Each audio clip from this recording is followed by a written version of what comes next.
नमस्कार, मैं हूं कोमल शर्मा और आप देख रहे हैं न्यूज 21। खबर है जयपुर से।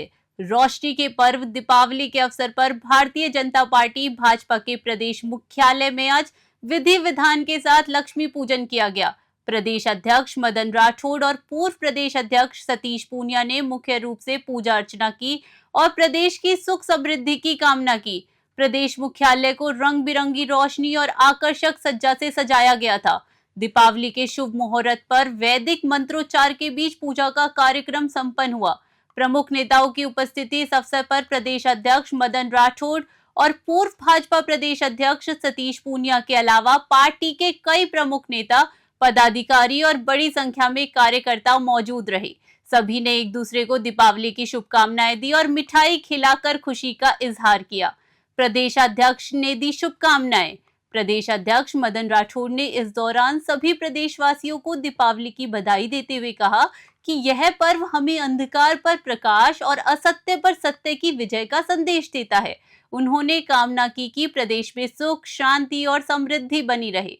पूर्व प्रदेश अध्यक्ष सतीश पूनिया ने सभी कार्यकर्ताओं और जनता को दीपावली की शुभकामनाएं दी और कहा कि पार्टी मुख्यालय में सामूहिक पूजन की यह परंपरा संगठन में एकजुटता और सकारात्मक ऊर्जा यानी पॉजिटिविटी का संचार करती है। दीपावली पूजन के साथ ही प्रदेश भाजपा मुख्यालय में कार्यकर्ताओं के बीच शुभकामनाओं और रामा शामा मिलने जुलने का दौर देर शाम तक जारी रहा।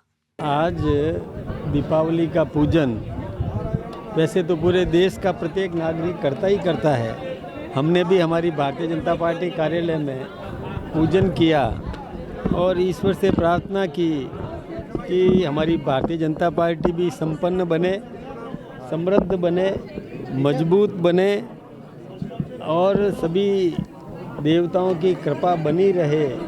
हमारा देश समृद्ध बने, आम नागरिक सुदृढ़ हो और भारत का सम्मान दुनिया में बढ़ता जाए, निरंतर बढ़ता जाए और ये देश परम वैभव की स्थिति में पहुँचे।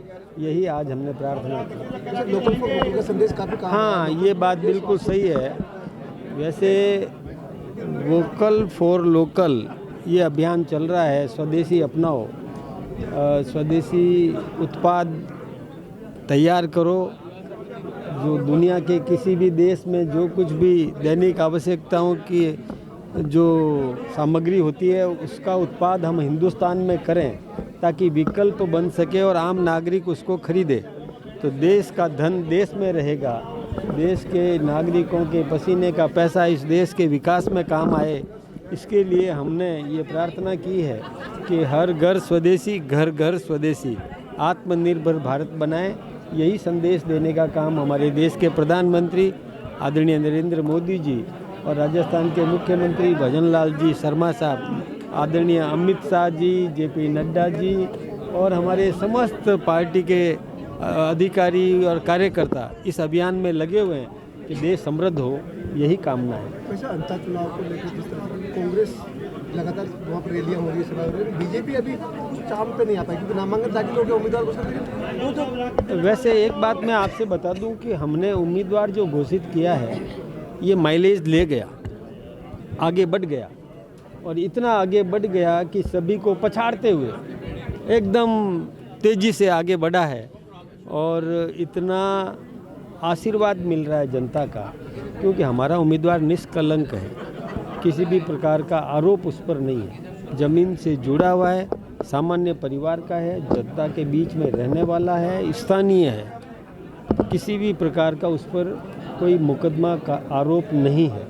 और सामने जो उम्मीदवार है, अब मैं उनके बारे में ज़्यादा आज के दिन तो नहीं कहूँगा, लेकिन जनता सब देख रही है। कांग्रेस को लग रहा है कि जो आपके बड़े नेता है वो अभी भी क्षेत्र में उनका मोर्चा नहीं संभाल पा रहे, चाहे आप प्रदेश अध्यक्ष हो, मुख्यमंत्री हो, पूर्व मुख्यमंत्री हो, देखिए नहीं गए उनके। एक बात मैं आपसे बताऊं कि अभी नामांकन हुआ है, हम सब ने मिल कर के, चाहे भजनलाल जी शर्मा जी हो, वसुंधरा जी हैं, दुष्यंत सिंह जी है, हम सब ने राय करके हमारी पूरी कोर कमेटी ने, जिसमें सारे केंद्रीय मंत्री भी जो राजस्थान के हैं वो भी और उप मुख्यमंत्री दोनों और जो कोर कमेटी में पूर्व प्रदेश अध्यक्ष वो सब इसमें सम्मिलित है। सबकी एक राय है और सर्वसम्मति से हमने उम्मीदवार दिया है। इसमें किसी भी प्रकार का कोई संदेह नहीं है और सबने सोच समझ करके जन अपेक्षाओं के अनुरूप उम्मीदवार उतारा है, तो इसमें कोई संदेह करना भी नहीं चाहिए। और हम सब आएंगे, सभी अपने अपने हिसाब से काम कर रहे हैं और वैसे चर्चा सभी से नियमित रूप से मार्गदर्शन सबका मिल रहा है और ठीक हो रहा है, सब सही चल रहा है। हाँ, रैलियाँ भी होगी, जनसंपर्क भी होगा। नामांकन में देखिए बिना सूचना के, बिना आह्वान के जब हजारों लोग एकत्रित आ सकते हैं बिना बड़े नेता के, तो अब जब बड़े नेता भी जाएंगे, सभी जाएंगे, सब काम करेंगे तो सब पता चल जाएगा। पंथ में किसी न किसी रूप में दीपावली उत्सव का महत्व है। भगवान जैन के पावापुरी आगमन पर, भगवान बुद्ध के बुद्धत्व की प्राप्ति पर कपिलवस्तु में, और इसी तरीके से छठे गुरु हरगोविंद सिंह जी के उनके आगमन पर, राम के अयोध्या में आगमन पर दीपावली का उत्सव मनाया जाता है।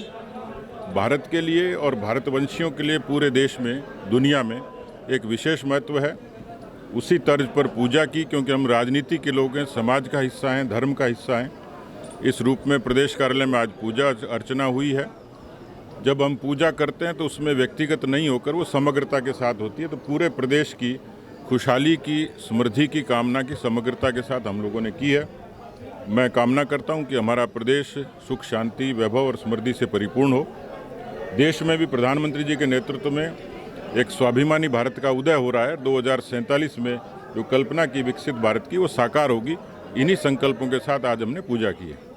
अंतर चुनाव है, किस तरह से देख रहे हैं, क्योंकि टिकट घोषणा हुई और उसके बाद नॉमिनेशन भी भरने में ज़्यादा बड़े नेता नहीं गए, पर क्या लगता है कि किस तरह से आगे बढ़ेगा? देखिए, भारतीय जनता पार्टी के संगठन के तौर पर मदन राठौड़ जी, सरकार के मुखिया के तौर पर भजनलाल जी, दोनों ही के संयुक्त नेतृत्व में अंता का चुनाव भारतीय जनता पार्टी जीतेगी। कार्यकर्ताओं ने वहां बूथ से लेकर सक्रियता बरकरार रखी है और अच्छे जो मंझे हुए चुनाव के लड़ाका लोग हैं वहाँ पूरा समय देकर काम कर रहे हैं। तो मुझे पूरा भरोसा है कि अंता का चुनाव हम लोग जीतेंगे।